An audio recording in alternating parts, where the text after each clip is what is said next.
Sean, entire we're on the air hospital right now. have ordered What can you a tell us baby about this named situation? Joy, bringing relief in the midst of such intense human Yeah, suffering. Sean, you're on the air right now. Go ahead. 11-month-old Anthony is blissfully unaware how lucky he is to... Many people say, help, help.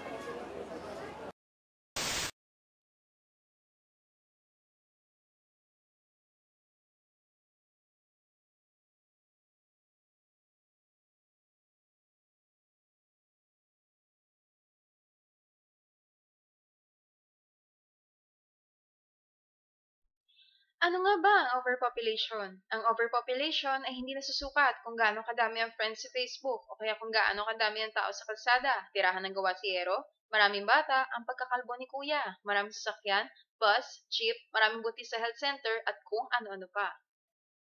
Ano nga ba talaga ang kahulugan nito? Tingnan nyo, ang normal na pamilya ay bumubuo ng 1 hanggang 3 anak. Ngunit dahil sa nadagdagan ang resulta sa isang pamilya nagiging 2 o higit pa. Sa buong Pilipinas, marami sa atin ay mga bata. Ang tanong, dito nga ba nasusukat? Hindi. Nasusukat ito sa pamamagitan ng ekonomiya. Ano naman ang kinalaman doon? Pansinin ninyo, sa isang baso, kapag ito ay napuno, natatapon, di ba? Ang populasyon sa Pilipinas ay parang baso. Ang natatapon na tubig ay excess o kung tawagin, mga kinuha na sa langit. Kaya kung dumadami ang populasyon, marami din ang namamatay.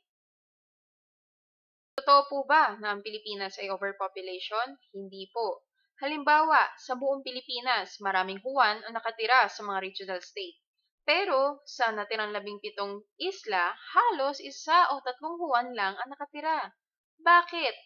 Dahil epekto ng kalamidad. Sabi nila, mas magandang tumira sa Maynila. Ngunit epekto nito, madami ang nakikipagsapalaran sa akala nila sila ay mabubuhay ng mayaman sa Maynila.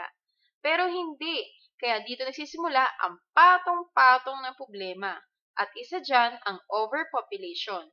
Ngunit sa Maynila lang, hindi buong Pilipinas. Ngayon, masasabi mo bang solusyon ay birth control? Hingil sa kaalaman ang may alam at marunong lang ang gumagamit ito. Pangalawa, hindi pagbabawas ang solusyon sa populasyon, kundi pagkakaisa ng madlanghuan at gobyerno. Huwag niyong isisi kung dahil sa overpopulation wala kang trabaho. Walang trabaho nanay tatay mo at wala kayong makain. Nasa sistema yan ng pag-unlad ng isang ekonomiya sa pamamagitan ng paggawa ng isang solusyon na hindi lang para kay Juan kundi kay every Juan. Hanggang sa susunod.